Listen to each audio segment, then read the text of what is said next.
All right, we are going. Nice. Yeah. You gotta watch it when you turn it in those medals. That if your postmaster was a little full, you can be pushing stuff out of there. If you The medals go to I'm the not postmaster, gonna lie. really? huh? The medals go to the. Oh No, no, like the when you stuff turn you them get from in. the medals. Yeah, Yeah. yeah. 100% honesty. I'm at like 499 out of 500 in the vault, and starting to stack again. Yep. So it's time to. And I went ahead and deleted infused my Adept Lubre that I got from the last challenge, just because it wasn't a good roll, and I was like, I'm just keeping this for no reason. Might as well get rid of it. So Yeah, and the drowned element is going to be going away next season, so there's no right. reason to not infuse raid weapons anymore. Yep.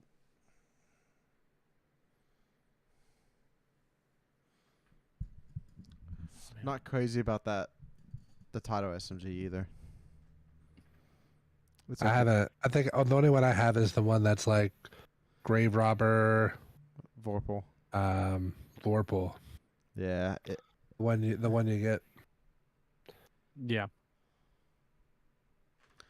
Yeah. It's okay. But I'm not. I think Funnel Web feels better. And then What about Shira's Wrath? Shower's Wrath is better as of right now, but once it gets hit with the zoom nerf, it might not feel that way. Yeah, so definitely keep a good one and then see what happens, how other things feel. Yeah. I wish it was a Solar or a Void. What's our best Solar one is what, Borrowed Time? Oh, yeah, I think that no, or wait, so what's the one that comes with prophecy? well, it used to be Darth. Darth Ether. Adder, yeah. Yeah, Darth You said Adder, Adder already. Yep. Death Adder. Yeah. He's got Darth on the mind like usual. Yeah. Yeah. Obi-Wan Kenobi trailer dropped yesterday, so yeah. Oh, jeez. It looked pretty crappy, didn't it? Goodness. Don't Wait, even- didn't don't even a start that Marvel movie slander. come out today or yesterday? Yeah, Doctor Strange come out. Strange, right? Tonight. Yeah, seeing it tomorrow night. Apparently, there's 2 post-credit scenes. It's pretty crazy what happens in it. How they have Spider-Man come through and do all that or whatever.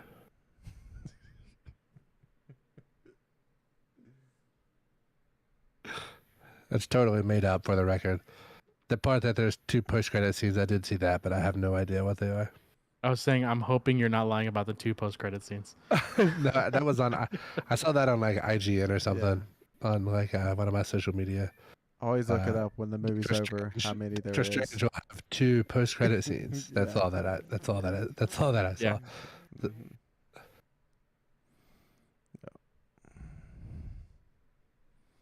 Mhm. Just excited to see Olsen on the big screen again. Mary Kate or Ashley? Neither of them. Dude, that WandaVision show might have been the best one they've done so far. It was excellent. Yeah. Like for the last 2 episodes, I had to throw it up on the projector because I'm like, Yeah. I want to get absorbed. Yeah, like It's I just finished Moon Knight tonight. I was gonna start that tonight. Dude, it just leaves me with questions. But yeah, Yeah, it's good. that's kind of It's still Moon Knight. good, though. Be interesting if they're going to try to tie him in or not, because he's kind of don't fit in right now. But we'll see. Yeah.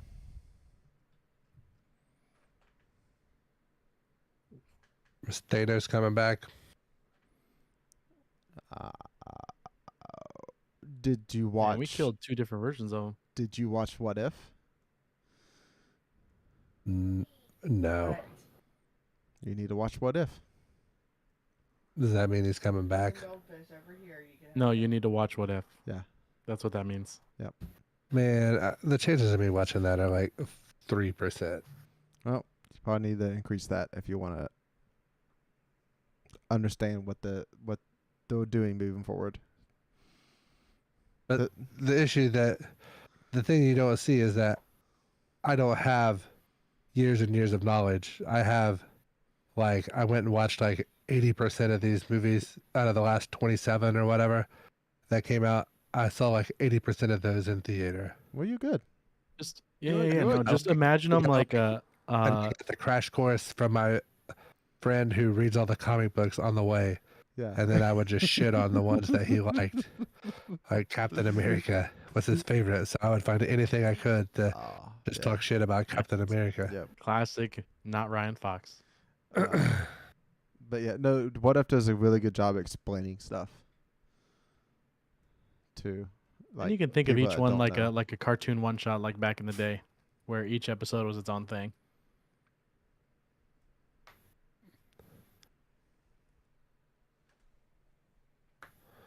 All right. You guys about ready to let the dogs out? Yeah.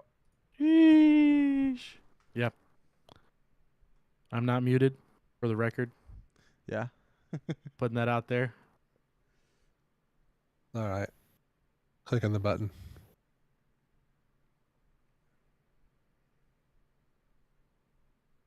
We are live for episode 59 of the Gilded Conqueror's Corner podcast. My name is Not Ryan Fox. Today is Thursday, Day Cinco de Mayo, which is a real holiday here in the United States. And I am here with my fire team, Jared.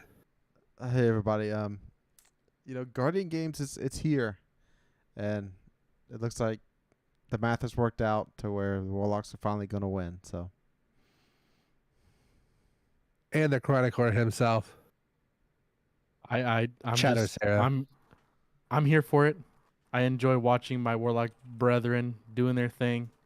I'm just gonna, sit in the corner and polish my my title SMG until I get a good one. And make sure if you're watching this on YouTube that you can take us on the road via Spotify, iTunes, and other podcast services. Make sure you follow us on Twitter at DestinyCCPod. Send us a bunch of friend requests so we can play video games together. Join the Discord server. All that stuff is going to be included in the description below this podcast. We're going to get to the TWAB, but before we do that, we're going to listen to our intro music, which was brought to us from our favorite Link, who you can find on Twitter at LinkOfTimeG.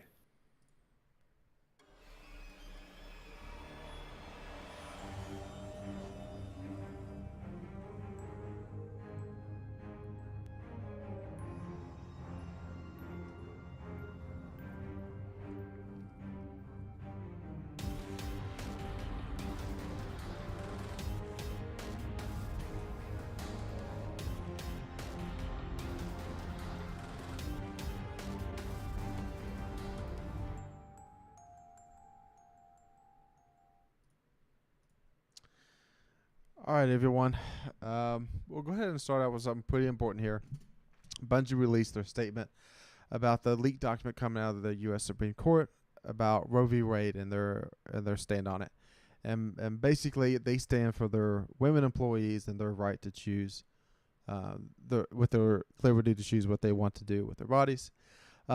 Here on this podcast, we support women, and women have a tough go at a lot of things in life, and feel oppressed and a lot of times looked down upon by certain parts of people and government. That's how they feel.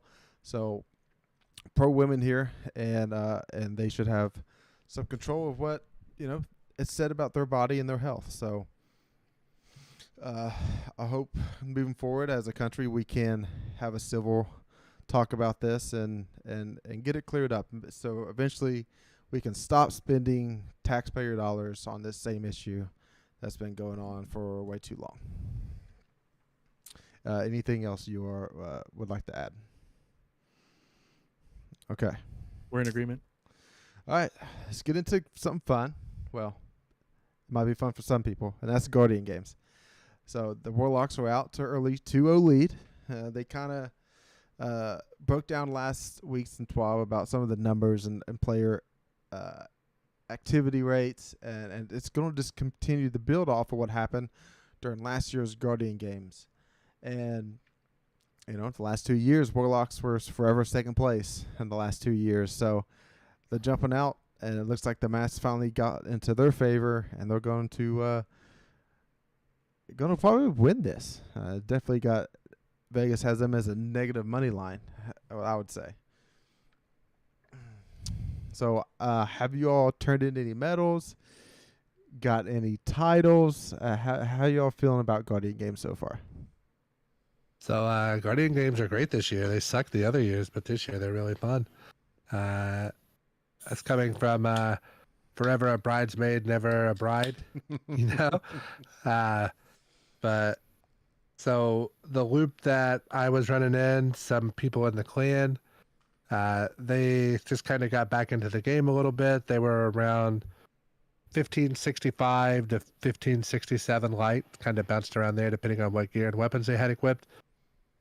We all went through that initial part of the quest and then got to the point where we could purchase the platinum nightfall card and then ran that 5, 6, 7 times.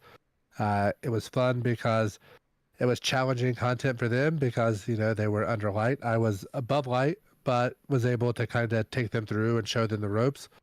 Great GM this week. The one with the Shank boss at the end, with Rasputin. Yeah, thank you. Fallen Saber. Great GM for teaching, or Nightfall rather. And so we went through that and was able to kind of get him introduced to what I like to think of as the more fun Destiny content. And they were having a blast because they were actually having to think about their build and their loadouts.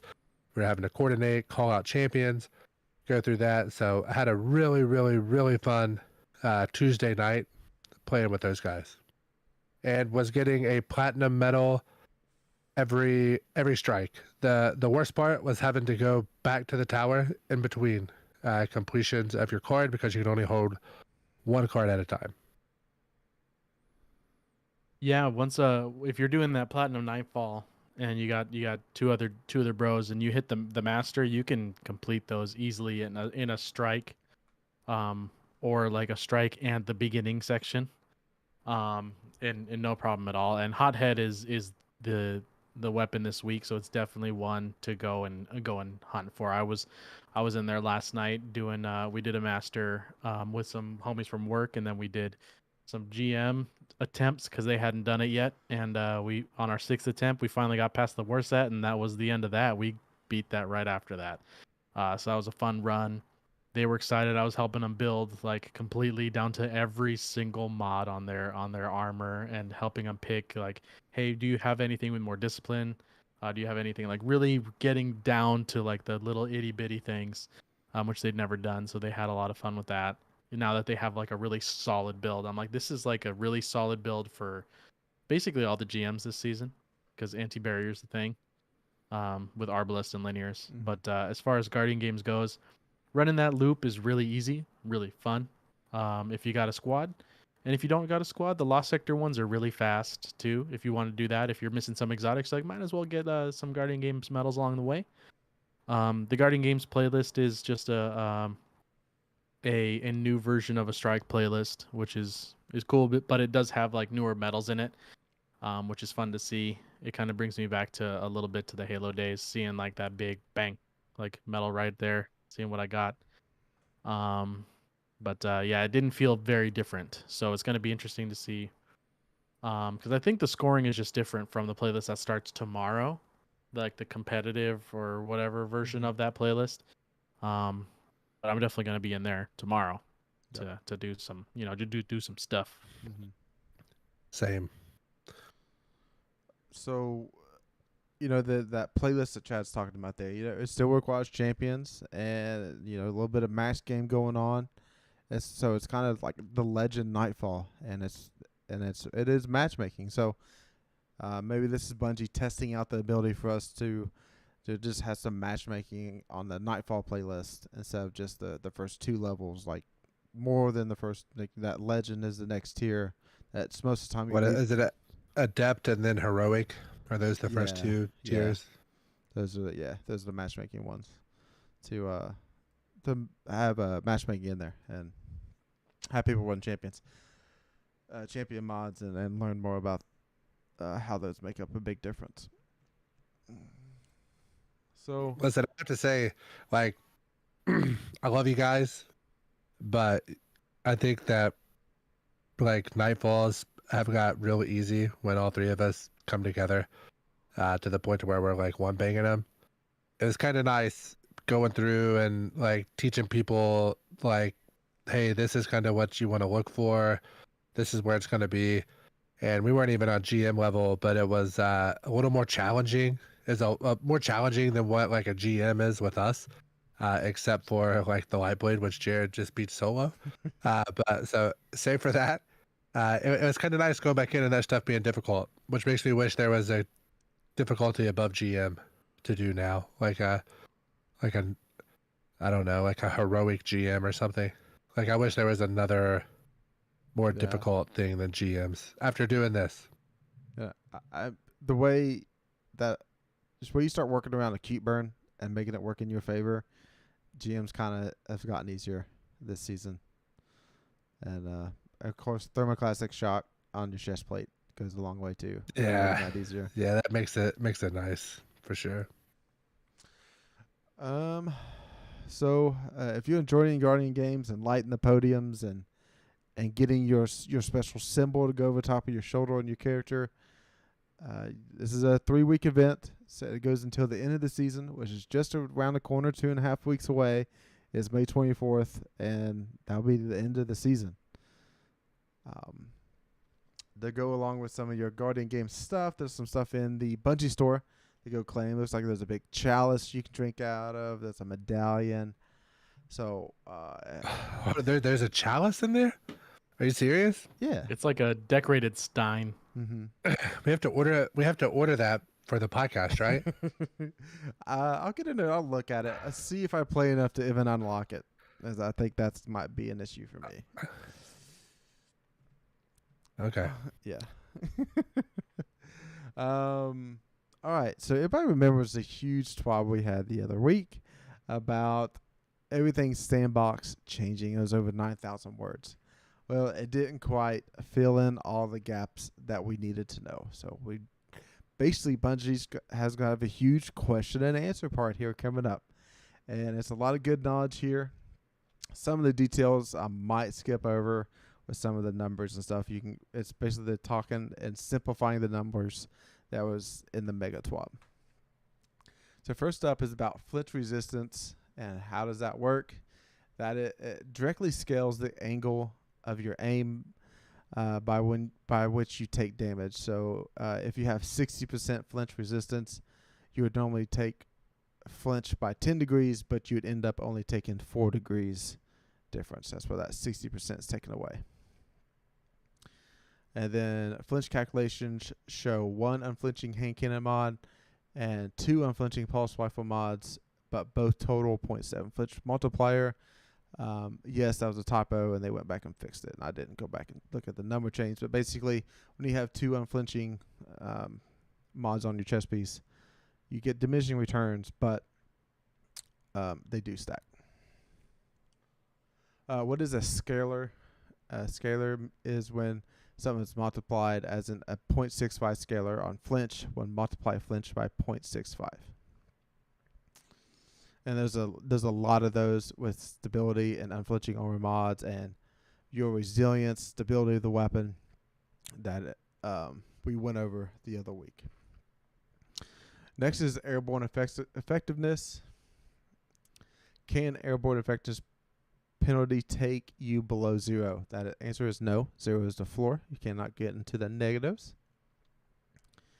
And in most cases, there is a linear progression from 0 to 100 for that stat, except for the accuracy penalty angle on primary weapons, which is linear from 0 to 60, but is flat from 60 to 100. So, maybe I don't know if y'all remember, I said 60 is that wonderful number that a lot of people is going to be trying to get to where you don't have any accuracy penalty in the air. So just think of that, keep that in mind when you're building some of these your armors out and your Icarus scripts and stuff like that. How would accuracy perks work with in-air effectiveness? Accuracy is a part, so that you think of like opening shot while you're airborne.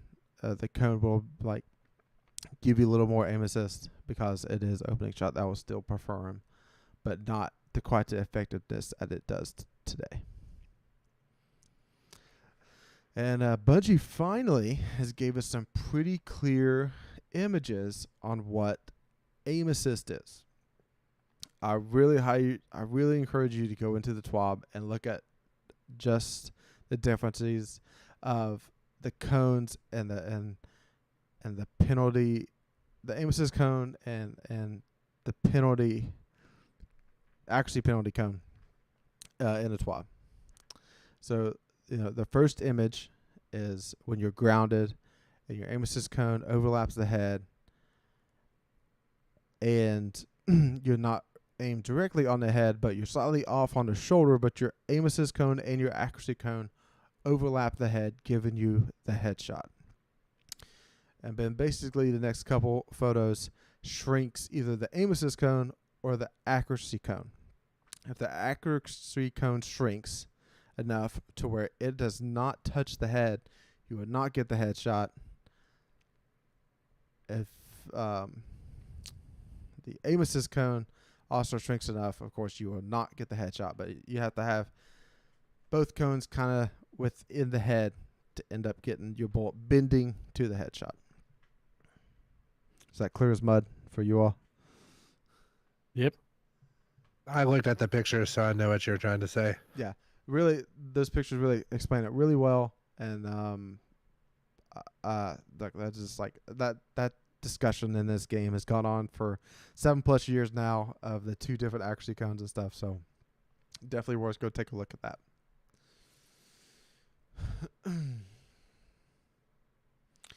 All right, next we're going to talk about scavenger perks. So all scavenger mods are disabled in PvP. So that's special weapon, that's heavy weapon, they're all disabled.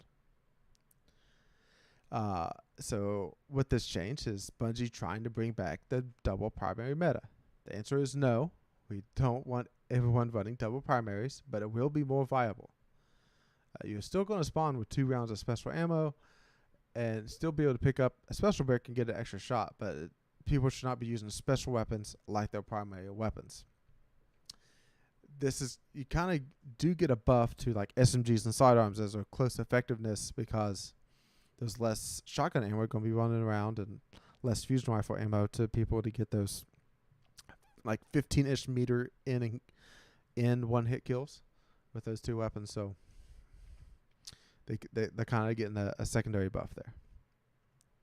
And with scavenger mods being disabled in PvP, it kind of leaves a hole on your boots of what you're going to slot in the mod slots. And they're looking at that in the future, but right now they recommend just running your holster mods. So whatever expensive mod you're wanting to use, if you're wanting to use an intellect or like some of the charged with light mods that take up 4 or 5, maybe that's the slot you're running them on, and you run them on your boots.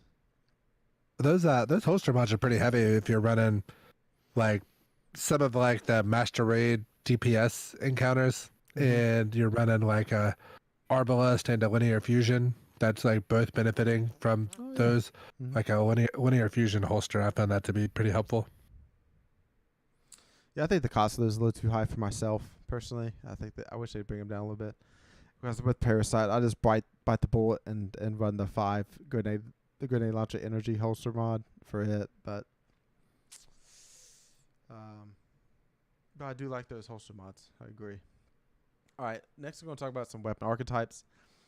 Does the BXR 55 pulse rifle fall into the lightweight buff that they're getting? And the answer is yes. And then are slug shotguns getting the pellet shotgun nerfed?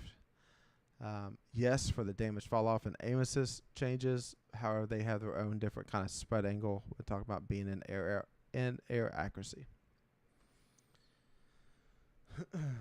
Do all SMGs benefit from damage fall off? Yes, but not all of them are getting upgraded to 14 zoom. Only the ones listed in the TWAB from the other week is the ones that get upgraded to 14 zoom, or the zoom is changing.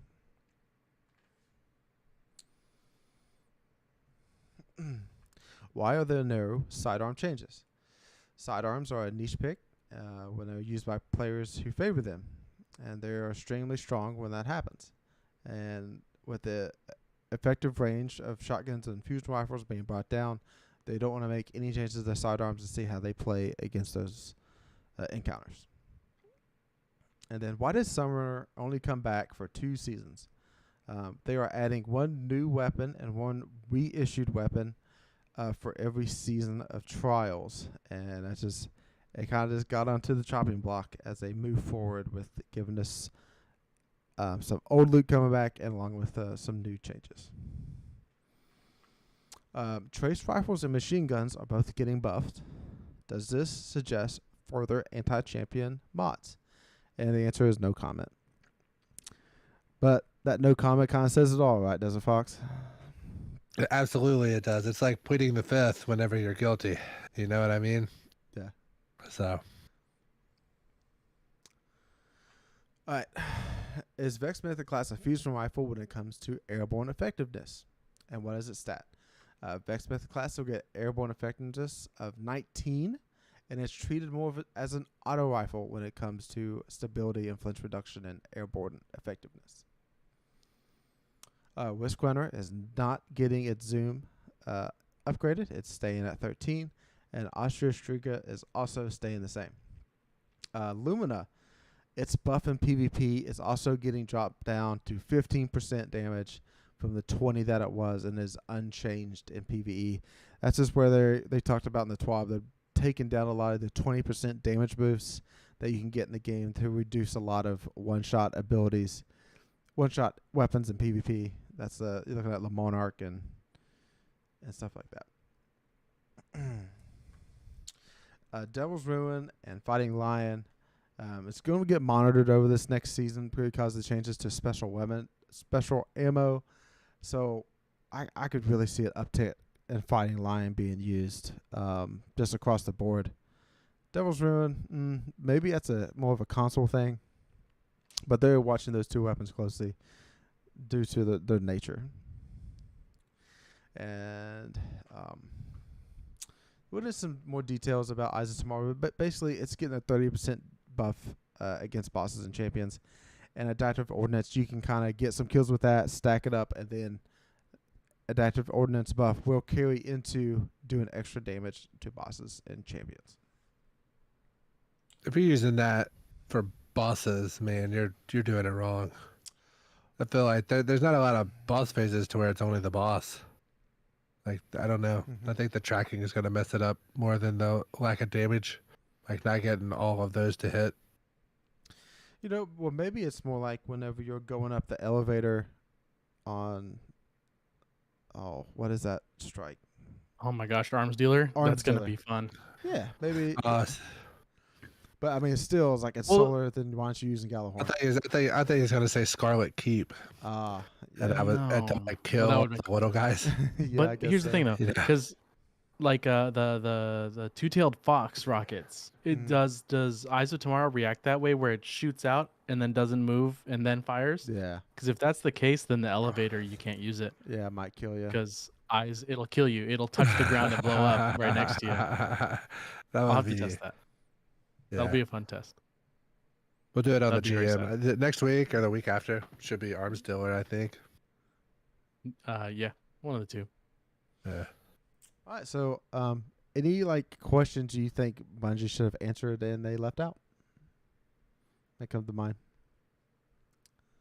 I'm very interested to see how snipers, specifically Beloved or Adored, whichever one is the current one.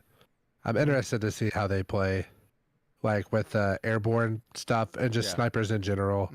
I think that's going to be something that might feel a little hot whenever it comes in. I'm afraid people just, swallowing their heat rises grenade and going through that way. But it's hard to tell, until we know, whatever the full, we assume. We have assumptions about what the next subclass is going to be. So, but until that's locked in for sure, it's going to be interesting to see how that stuff plays out, in my opinion. Yeah, we only have 2 more TWABs, and it's the next season. So, I really thought we would get something about Solo 3.0 or Arc 3.0, and maybe just confirm which one we're getting next season. Not even giving us the details yet. And I kind of wonder if they're saving it and they're gonna, you know how like Chad, I'm sure you'll know this for sure, but it seems to me like anytime we have a new season coming, like the Friday before, we get like a little sizzle reel / trailer. Um, so I'm curious if that's when they're gonna announce it. Like I don't even know if it's gonna hit a TWAB. I'm kind of halfway thinking it's just gonna be part of the marketing for the next season. Yeah, I mean, I definitely hope that they don't really say much and just like all of a sudden a trailer for the new 3.0 pops up like the either the TWAB before or the Friday before, which would be what, May 21st or 20th. And then we're like, oh well, now we know what's going on, so start getting some builds together, get ready to go. But yeah, I mean, because with Void 3.0 they released like a little bit of info here and there, like a trickle. They released like 3 months ahead of time. Yeah. But like, I don't know. It's kind of a weird season there because it was elongated. But I do remember getting information about like, these are all the terms we're going to use and these are what they mean. So whatever we say it weakens combatants, whatever they say they're volatile, like this is what that means. So I do remember getting that prior to the release, but I can't remember how many weeks before release of Witch Queen that we got that. All right. Another change that's coming next season. A lot of people have complained that their crafted weapons have that red. They don't have the gold border around it when you masterwork them. So they're going to be making a change in season 17.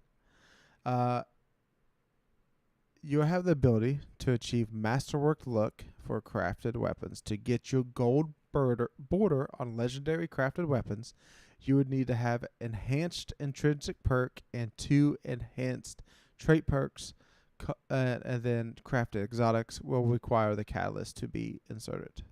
So, I mean, that's a hefty price, but if you gotta get your gold border on your weapon just to make everything look the same, you have a way to do it. All right. People have spoken. They have voted. And the next Trials of Osiris map is Altar of Flame. It won 44% of the votes.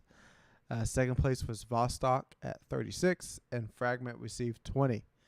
So this weekend, if you're playing trials, get ready for some floating warlocks out beyond the old heavy spawn that you would normally see in 6s. So that's pretty much it for Cosmo this week. But I have to say, Vendetta finally gets his vindication as he gets moment of the week for soloing Caretaker. Props to him, and that is it's quite crazy what he was able to accomplish there with that. Unreal. Yeah. And second solo Caretaker, I'm still not, I haven't watched the video yet. But just thinking about it, I'm not entirely sure how that was even something that was possible. So shout out. I don't know if he ended up, it's been a while since I watched it, but like he would shoot a sticky grenade with mountaintop on the crystal, run in and get something and come back out because the grenade would eventually blow back up. Yeah, because it kept triggering it. And then you'd finish an enemy right in front of Caretaker, and it sends him back to his spawn. And then he would start making his way back up. Remember that one. Yeah, whenever the runners are too slow, and I have to do everything else I can to carry the team on my shoulders, I'll have to remember that to send them all the way back. All right, that does it for the TWAB this week. As we know, DMG is still off. He's off for another 2 weeks, I believe. So Cosmo and Hippie is holding it down and just answering our questions whenever we need them. Well, next up is when we normally do a weapons breakdown. But however, we're going to talk about some exotics and why was Hunter Stompies so popular. So let's just take a quick look back from all the way from Beyond Light to now of the exotics that hunters have got. They've gotten Mask of Bacchus, Arthur's Embrace. Both have their niches. There was a time where Mask of Bacchus was pretty popular in PvP, but it fell off quite quickly. Arthur's Embrace is more about getting like funny clips and double bounces with throwing knives and sixes and getting kills. Definitely that is not part of the meta PvP. Binoculus, a great PvE exotic, has some uses in PvP, more of a niche in PvP, a support role. Star Eater Scales, they came in wonderful, and we had them for about 5 days, and Bungie's like, oh, we're definitely taking those away from hunters from day one. To be fair, I'd say wonderful is the understatement of the year on the Star Eater Scales. I would say real effing hot would be how I would describe how the Star Eater Scales came in. Yep, but And of course, all I know is I couldn't get them in time. Again, just like Shards of Galanor, I just can't get hunter exotics in time to enjoy them. Yep. But again, these was a PvE exotic, not really much use in PvP. And again, they kind of got a nerf with the ability to generate orbs. Now you have to run it on your helmet mod. So really not. There was some use in PvE, but not as much as it's what's been in the past. Next up, Radiant Dance Machines. Again, wonderful for about 5 days, and then Bungie took them away from us. And you know, what did those do, Jared? I can't even remember. you could I forgot what the aspect. But whenever you dodge on stasis, you would slow nearby combatants and players. Oh, and okay. you keep dodging and dodging and slowing and slowing. So you can just keep dodging for quite a bit with Radiant Dance Machines. You could just keep cheating, huh? No. But again, they nerfed them to where they don't trigger with other dodge abilities and really have no use at all. This season, we got Blight Ranger and Manure Grass. Blight Ranger is really a meme until somebody figured out how they could glitch it and keep a 15% damage bonus from it, which again, Bungie took that away, which you understand why. And then Manure Grass, pretty hot for a few months of this season until recently getting brought down. And now have a very long cooldown for the grenade. So if you look back on the last 7 exotics that hunters have gotten, none of them are like have a good uptime in PvP or even like can crack into the meta that is going on for them. That's kind of what is running into is like Stompies were 100% uptime and always good. And that's why people used them for so long is that they didn't really felt like another viable option or a new viable option to use in PvP. And they are getting nerfed for good reason. They've been on top for a very long time. But that's what I'm asking is like hunters need something else to use in PvP. And you know, in Destiny 1, Bones of Eao kind of was that, but I think we need to bring him into Destiny 2. But you are not getting an additional jump. We're changing it up. We are going to the narcotic grip route of kind of what the Warlocks got with some poison damage and leading into that. So what I would say here, you get plus 30 air effectiveness with Weapons of Sorrow. So that's Archer, Striga, and Thorn. And then whenever you dodge, you leave behind a poison pool. So that ticks for 60 damage per second. And there you get 6 ticks inside that second. And every tick will drain the player caught inside the pool's class ability.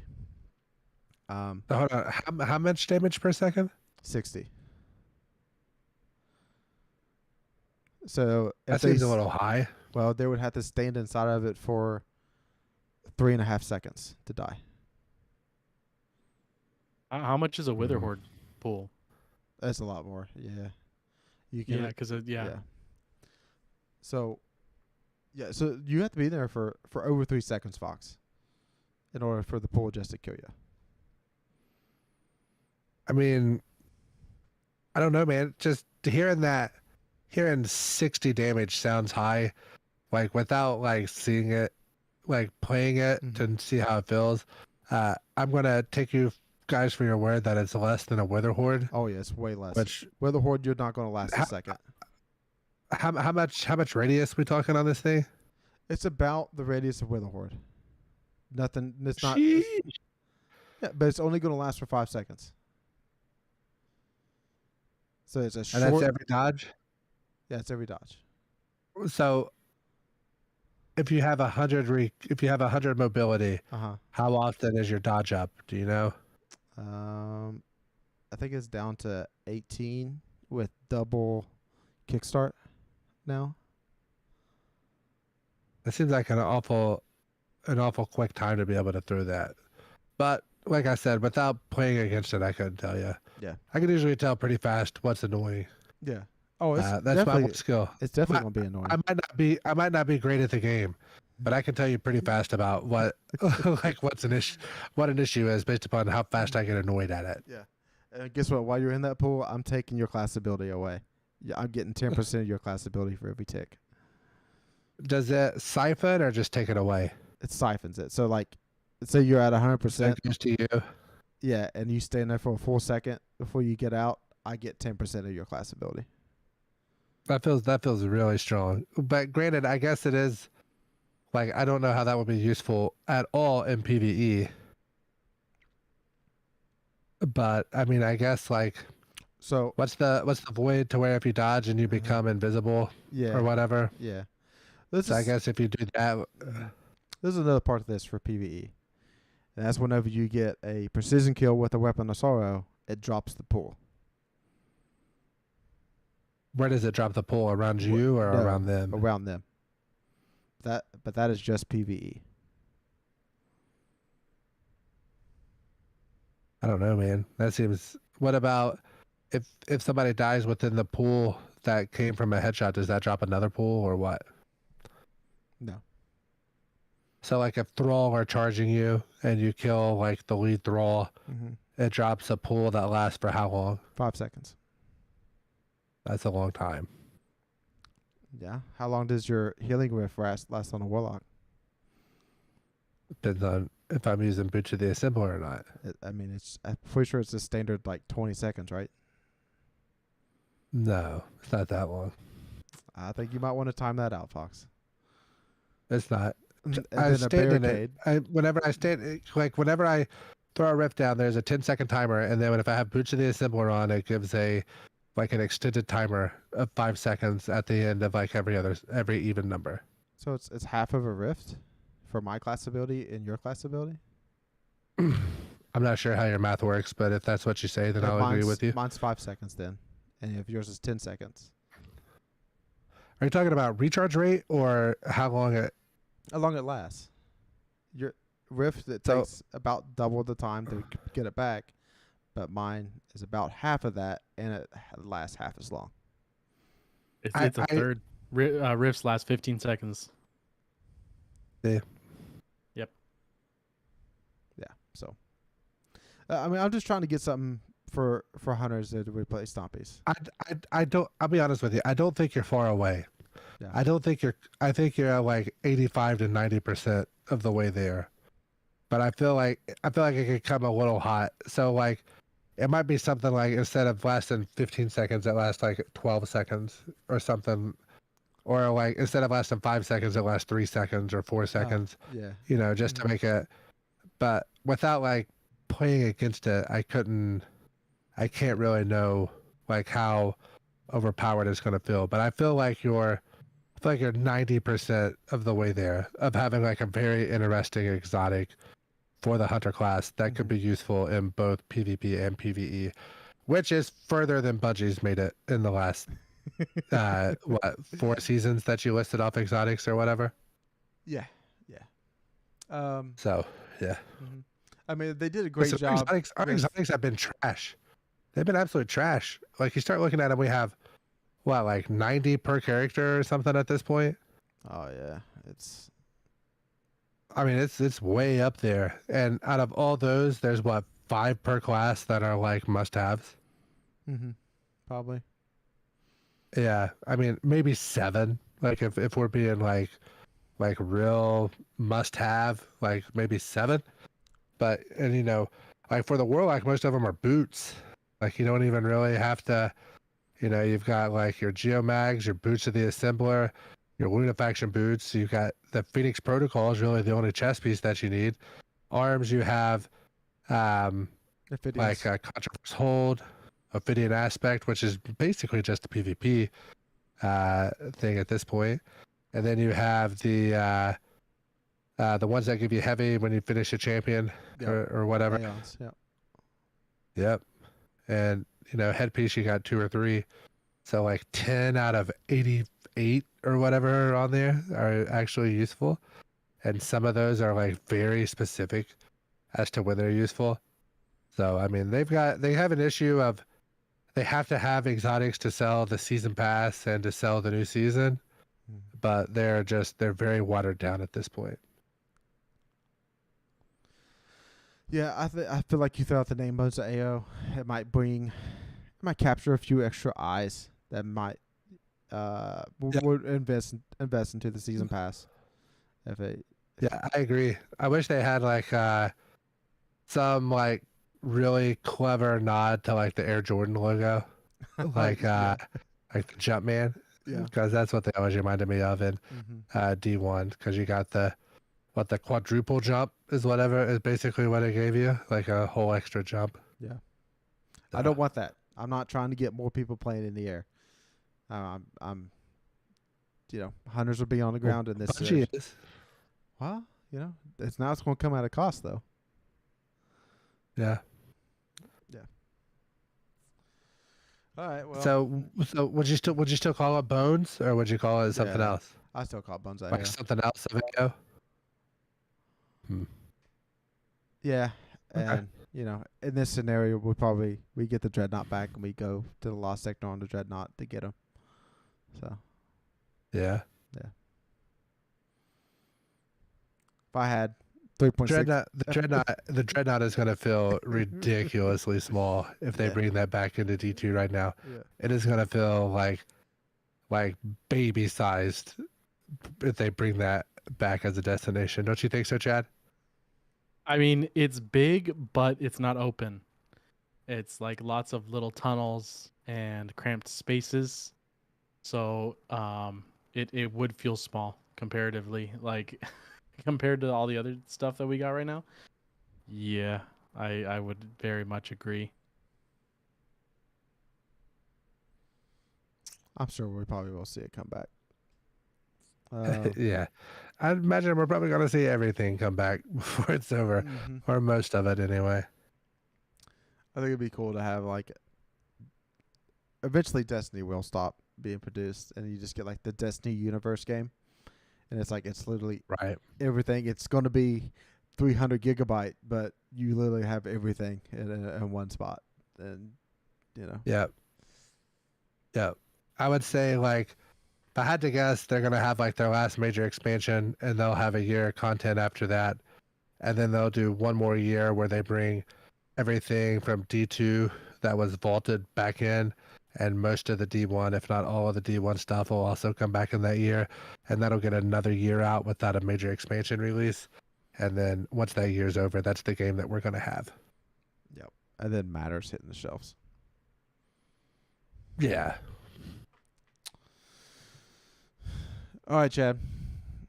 It's time for some lore. And what do you got in store for us today?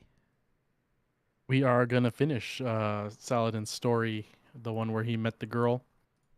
So we're going to go back to Chapter 3, Plea Deal. And Saladin breaks through the tree line on the back slope of a collapsed bluff. Behind him lies the breadth of the full forest, shadows slinking away before the dawn. He and Asira had trekked 2 kilometers from Kepri's village to close in on a location of the Golden Age receiver. Atop the bluff, Saladin turns his attention to a steep, sunken basin in front of him, fallen in on itself under the pressure of one of Earth's many invasions. A rusted antenna from a bygone era still penetrates through the rubble in the middle of overgrowth, debris, and ruined transmission dishes. Faded block lettering runs down the length of the antenna, which reads, Point Perihelion. Centered down the antenna, Saladin could make out a tarnished hatch. The signal in the longhouse was a recording device, Isira explains. It's a transmission was received here. So the thief planted a recon device unbeknownst to the villagers, Saladin concludes. Clever way to find openings, Isira says. I'm also detecting electric current. There must be a power cell underneath all that rubble. Felwinter Peak could make use of it. Raiders seem unlikely. No violence in the village, no territorial claims, and they stole a pig of all things, Saladin says. Sounds more like a starving animal. Isira hums in consideration. Wild animals get put down when they start killing livestock. Saladin chuckles. And feral wolves become loyal hounds when shown mercy. Isn't that right, Isira? Sometimes. Eventually. You want to protect the people here. Empower the lords with whatever tech is running down there. Impose order before the warlord seizes control. Don't chase strays hoping to tame them. As luck would have it, we can do both. Saladin's mouth curls into a rare smirk. Luck isn't something we should depend on, Forge. Once at the antenna base, Saladin notes traces of rubbed-away rust on the hatch's hinges. He surveys the many gaps and recesses scattered through the fields of debris around him, awaiting an ambush from one of them. When none appear, Saladin scoffs as if offended, and spins the hatch wheel until it thuds loudly and drops open. Saladin recoils as putrid odor floods his nose. He takes his axe from his back and sets it aflame. Flickering illuminations scatters shadows throughout the dark hatchway. The room is moderate size, mostly buried beneath the encroaching nature. It appears to be remnants of an old tower erected to a bridge, a communication divide. Several preserved slogans in long-dead languages line the interior walls. Anyone? He asks. Carbon levels suggest a handful of recent inhabitants, some decomposition, but electrical interference is scrambling my readings. Old-fashioned way, then, Saladin says, slipping into the opening. His feet slam to the floor under the weight of his armor, followed by Isira. Sudden movement catches his eye. He prepares to swing as a silhouette dashes towards him and squeals. He snatches the pig mid-dash. It thrashes in his grasp. Elmi, Saladin grumbles, holding the squirming hog. He sweeps the lit axe over the room, stopping to examine a shadowed corner full of stacked garbage.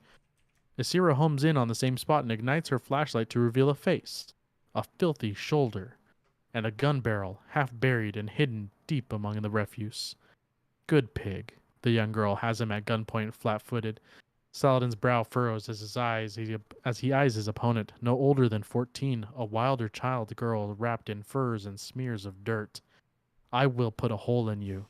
Her unsteady voice grapples with seldom-spoken syllables. No lie. The scrawny girl's dim eyes and matted hair are silvered with persistent trauma. Saladin steps forward, his massive frame overshadowing the wilder child girl. You are not going to kill me, girl. I'll take your demon when you're dead, the girl hesitates. I know it gives you magic, then Jackson will be afraid too. Experience had clearly deafened her to empathy. Isira bursts out laughing behind Saladin. Try. The girl swings the rifle at Isira and fires. Saladin drops Elmi to clattering squeals and stops the bullet in the air with his hand before it contacts his ghost. He picks the round from the interior backplate of his gauntlet, blood running from the fresh hole in his palm. Whoever you stole these from is underpacking their grains. She hisses at him and hastily tries to slip another dirty round into the chamber. Saladin rushes the girl. He slaps the rifle from her hands, lifts her aloft by her scruff. She stares directly into his eyes, accepting the death blow to come. Now that you're listening, Saladin places her feet to the floor. Sit down, child. Saladin knows the penalty for theft is death, but that action was final. He also knows the strength of potential and justice beyond the letter of mercy. Your name? Just kill me. I am not a warlord, girl. Saladin, a banneret, plants his molten axe firmly in the ground. I won't show you death. I'll show you a way to live. Still, her eyes do not leave the burning axe for some time. She refuses rations as no one had ever given her something without the intent to extract far more in return. Last time. Name. Farah. If you were hungry, I'm sure the village would have taken you in. Winter's soon, and stealing. What if you'd driven that village to starvation? Jackson said he'd bring gifts, promised to give Mother back. Isira pitches Saladin's hand with light. And did he? Farah's vapid expression falters. Saladin eyes the refuse pile behind her under Isira's light. A wrapped child's body is buried within the mound. Take me to Jackson. The hike to the warlord's commune is several days north. Over the journey, Saladin teaches the girl to trap rabbits and hunt game. They make camp on the outskirts of Jackson's hold. Saladin rolls stringy meat between his glowing palms, and the smell of cooking hair fills his nostrils. It is a catch from Farah's first studied trap. A bounty they share in peace. You see, together we can provide for each other. This is how we go from simply surviving to living. Community, order, laws. That is how we move forward. What are laws? They're rules, promises of how to treat each other. Promises break, she says. People like me make sure they're kept. People like you could, too. Sometimes when a lord can't remain to protect an area, we appoint a vassal in our stead. Someone to watch over the woods while I'm gone. Someone like you who understands why promises should be kept. This makes you one of our pack, Farah, a wolf, and we protect our own. Saladin unclasps a chain from his neck. How? She asks, grasping the talisman lightly as Saladin hangs it around her fragile neck. Like you, there will be others who need a place. Find them. Bring them back to the village you stole from. Promise to protect each other. That is how. In the morning, Farah takes Saladin to the edge of Jackson's encampment, where the woods give way to craggy rock and dry dirt. The Iron Lord tells her to await and return to their campsite. Farah watches the Iron Lord tear through body after body with brutal efficiency, a savage, blood-drunk beast. The young girl devours every violent image of its axe, spilling sizzling crimson. She delights in the beast's hollow reception to their screams for mercy. Her wide eyes fill with lightning, flame, and gore. It is a painting of cathartic balance.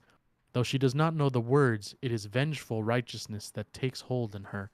The beast is Jackson's punishment for misdeeds, promised order imposed through dominance.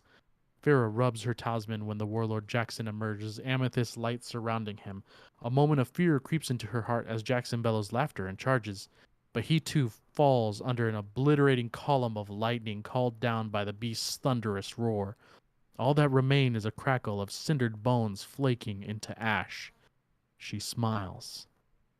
Saladin stands at the edge of Jackson's encampment. He looks to the lightning-scorched earth where Jackson had stood and summons Ysira. Ysira surveys. Good. But you're going to let the girl go. Stealing food and attacking an Iron Lord are death offenses, and you want to do nothing. Ysira's doubt is palpable. Saladin knows she's seen how wild things are. You're procrastinating. Farah's young enough to find a different future, just like I did. The world is full of wayward orphans, Forge. Your job is to enforce iron laws, not interpret gray areas. I'm an Iron Lord, and our laws are mine to interpret as I see fit, Saladin snaps. We'll salvage the battery and bring her back to Kepri with the pig. Then we're leaving. His voice is stern and unyielding. That is the end of it. Chapter 4. Winter wind sweeps over the forest of pine, fresh snowfall smattering atop the canopy. Ysira mentions the pines are much taller than when Saladin had last seen them, but he cannot imagine their aging. He only sees what is there now. If he could have stood beneath the needles and watched their 50 years of growth, would he notice the difference? The spot where he had burned the warlord's hold is covered in new growth and snow. He draws a mental line from the bluff where he'd met Farah all those years ago. Under thin slush, Saladin and Ysira find the once well-trodden path toward Kepri's village. No one meets them on the road, though Ysira catches several signs of sudden movement on her scanners. Animals, Saladin suggests, looking through the breaks in the branches. He notices a thickening black smoke against the snowfall. A ghostly mist winds through the thinning pines as the duo reaches Kepri's village. Smells of singed hair and burnt pork invade the winter air. Iron Lord and Ghost exchange looks before she decompiles. Saladin rushes into the clearing, fool's remedy in hand and snow crunching under his heavy boots. He follows glistening bloodlines soaked into the soot and snow through empty pens devoid of hay. Graves, lines of them, then piles of stone. Bare mounds of shallow churned earth follow. Smoke rises behind them over dugout depression. Saladin fixates on the number of them, the gropings. He counts them as he walks until he reaches the edge of the smoking pit, and numbers lose all meaning.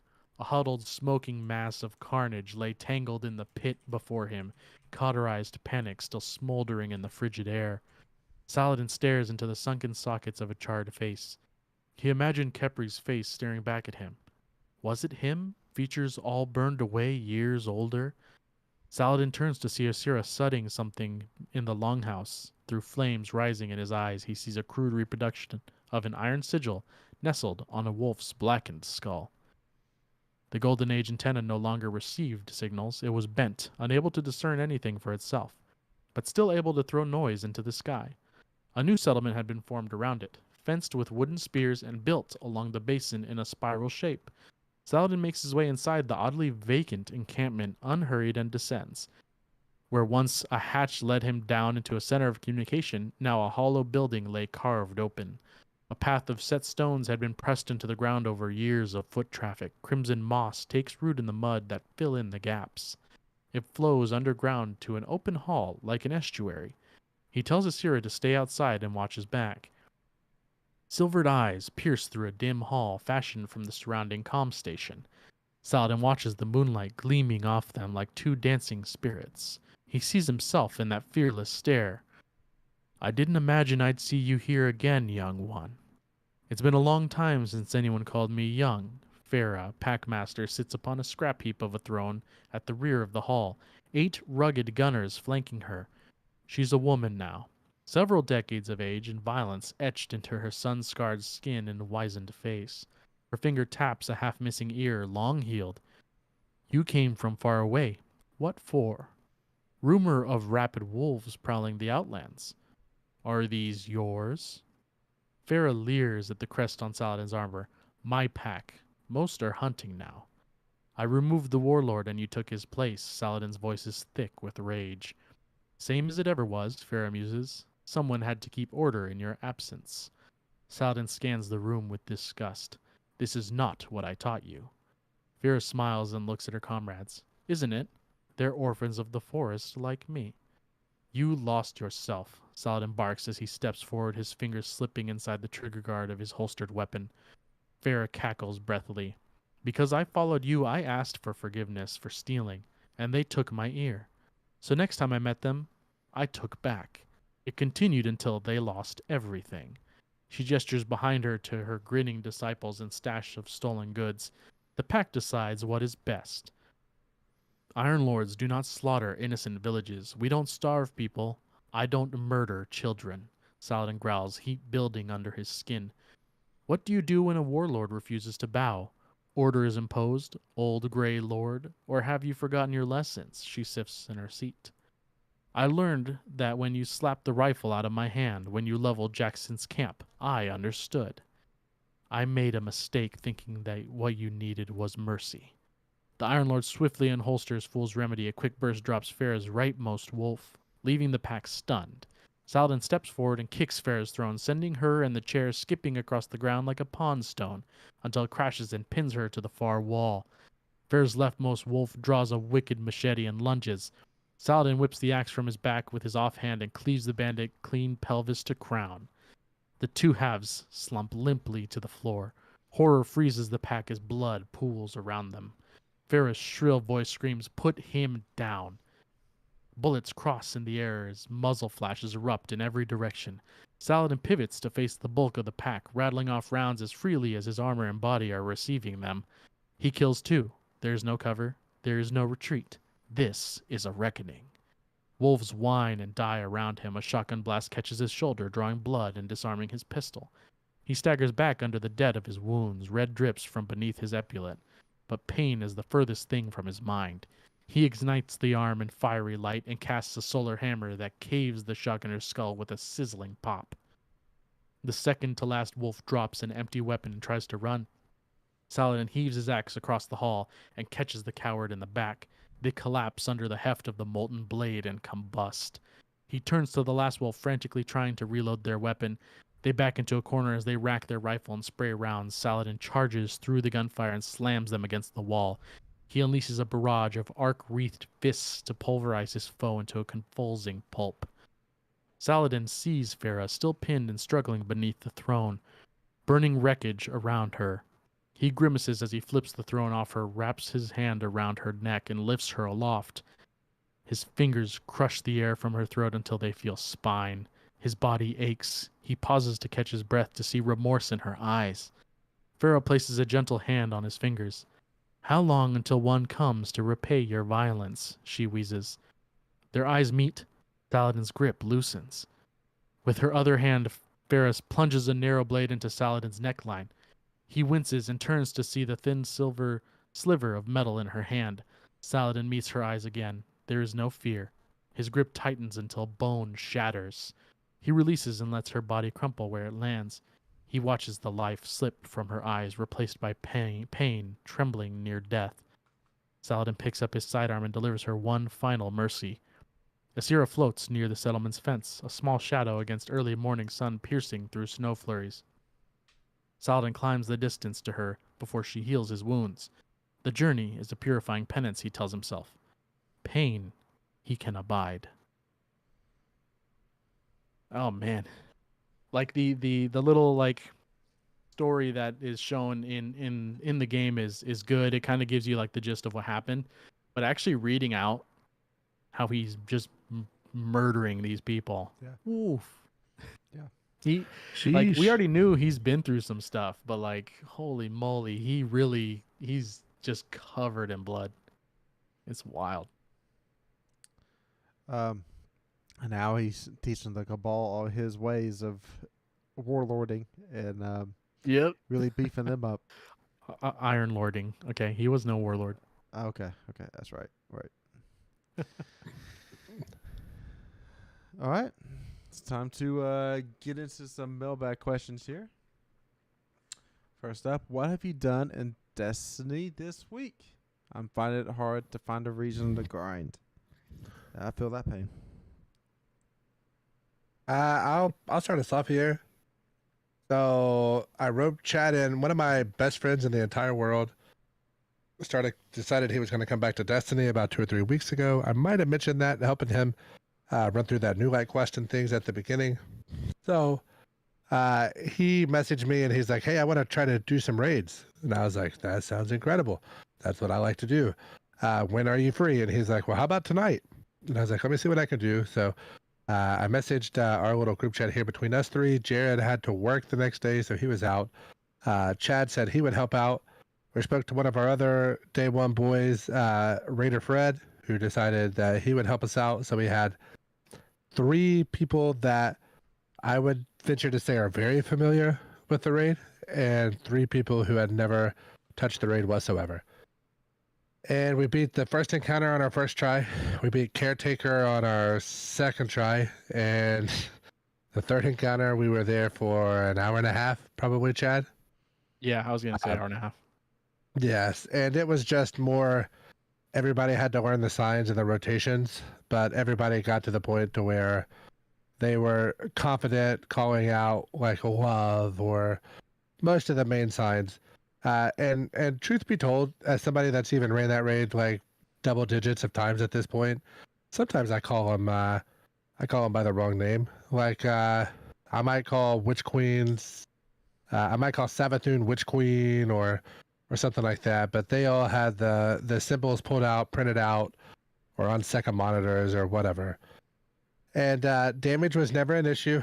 The only issue we ever had was the boss, like the puzzle stuff. That we had to deal with, but it was a fantastic time. The only bad part is that we got like a late start because we have some West Coasties here with us, so it took us, we weren't able to get started till like 10 or 10:15, which by the time you get rolling, I think we finished at like 1, which at that late of a start and 3 new people, I feel is pretty good. So the way we kind of did it was we had every new person was with an experienced person. That way they could kind of see some of the roles. Nobody got the exotic at the end, to my knowledge, which is unfortunate, but we had an absolute fantastic time, I thought. It was definitely a fun time. It's always good to Sherpa people, and especially when they are people that are either in the clan or people that someone knows. It's always fun to bring someone along that has never done something that you know.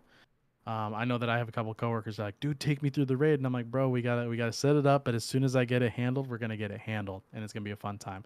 but you're gonna have to memorize these 36 symbols first. That's the only bad part. But yeah, that was definitely a lot of fun. And like we talked about earlier, we've been doing some nightfalls. I did a GM last night. I think we're gonna do some more probably throughout the weekend. Me and the crew that we were rolling in last week because they wanted to get some hammerheads and get some stuff and more experience in GMs, in general, because they've never once gotten the Conqueror seal. So I'm like, let's get it. Let's Right. get it this season, baby. Although Lightblade's gonna Yep. be a nightmare. But I believe in us. The only We'll other just tag thing, Jared in. yeah, so we need to try to get our master, try to get a squad together to get that challenge done this week as well. I'm sure we'll talk about that off air, but maybe Saturday evening, try to get that hashed out. Jared, what you gonna do this week? Yeah, we completed Caretaker last week through LFG. Got that done, and then this week started doing a little bit of Grandmasters. Hothead, as Chad's mentioned, you can get auto loading holster now in column 3. So that paired with explosive light, I know I want it. Going to grind for it, and I know the game won't give it to me because I have Chad NG right now. So it is what it is. Today I was just hanging out in Chevy's chat, and he was putting a master valve together, and I entered my name and I got drawn, and I ran through that with him and his crew. We knocked that out in an hour and 17. Got the challenge done. So that's kind of what I've got accomplished this week. Yeah, and you're still gonna do it with us too. So congratulations. Yeah. No, that wasn't like a suggestion. That was just letting you know. That was just so you know. I mean, I'll be heading down to your neck of the woods, Fox. So I'll see when I get back. I might have to hook you up with some bourbon. Maybe we can work a trade out or something on your way down. All right, question 2. This one is actually to Chad directly, but we'll let everybody answer. We'll let Chad answer first, though. You get to make one change to Guardian games. What do you do? Well, the first thing to do is that no matter what metals get deposited, they always count for Titans. That's the first thing. But really, I think it's hard because I don't want another strike playlist. I would like, I don't know, man. If they made the strike playlist but added like weird modifiers to it to make it different, that'd be more fun. Like Guardian Games modifiers, which would be just more interesting. Like if they added just extremely high class ability, like not like what it is now with like grenades. Like no, I'm talking about like the grenade modifier times like 2. That way you're just like hucking grenades. Like literally just people are just grenades everywhere. If they had like a mayhem modifier where like the last 5 days of Guardian Games you just have mayhem strikes in that playlist, that would be hilarious, and I just have a ton of fun. But I mean, I've never thought of ideas for this because it rolls around and doesn't last very long, and I don't really think about it too much. So I kind of like where you were at there with different modifiers. It'd be cool to get some wacky and zany modifiers. And you know what? Let's put them in Crucible too. Like what?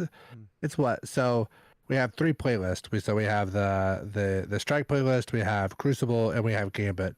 And those rotate over the course of 3 weeks 7 times each. Like, is it really gonna hurt for 7 days if we have Grenadier or one of those modifiers in Crucible?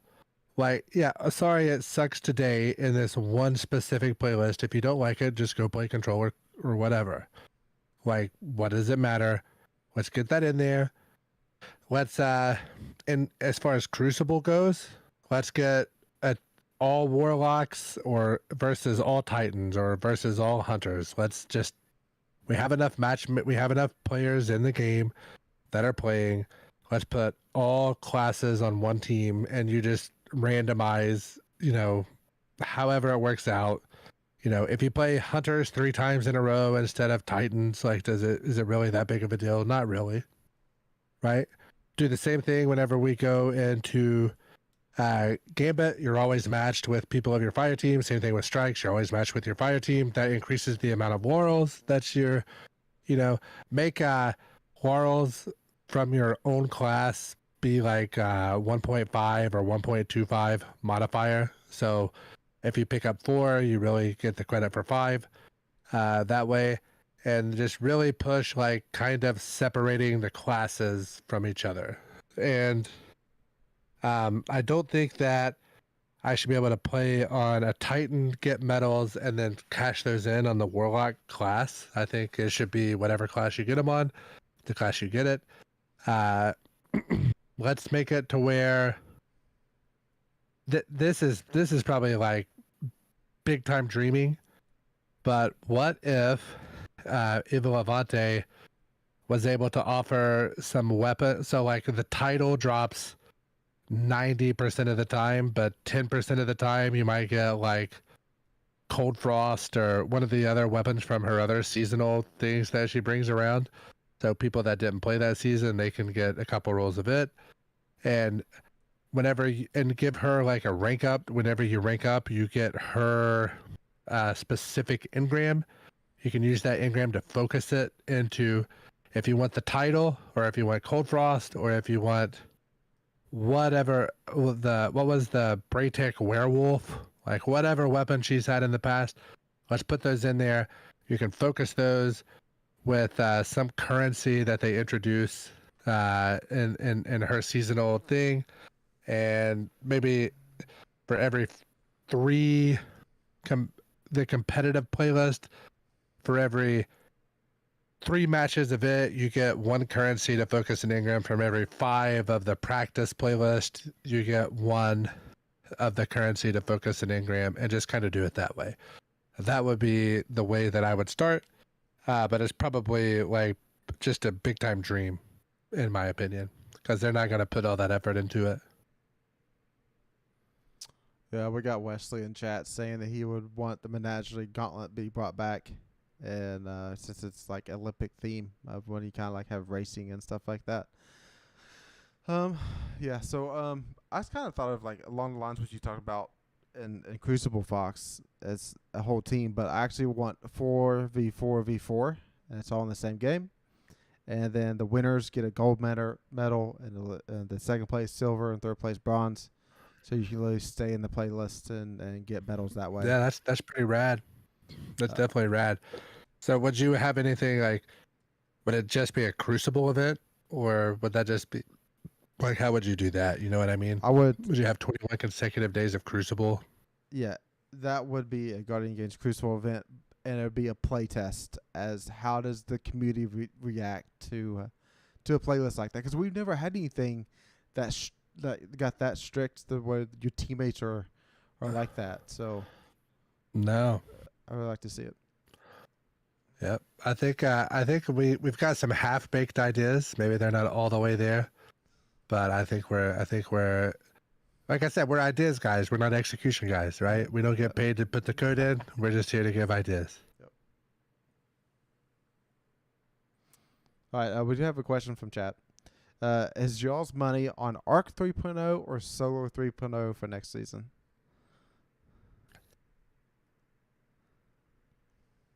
Mine is Solo 3.0.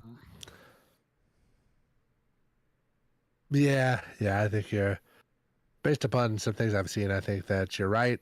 However, I think that I kind of wish it was Arc 3.0, because I think Arc 3.0 is a little more interesting than Solar 3.0. But if you kind of read the tea leaves and maybe follow a Twitter account or two, you'll kind of see that it's most likely going to be Solar. But Arc, with the speed and the mobility and the things that they've kind of touched on with it, I think it's much more interesting than an Arc 3.0. Yeah, I would definitely say Solar makes the most sense at the moment with the stuff that we know.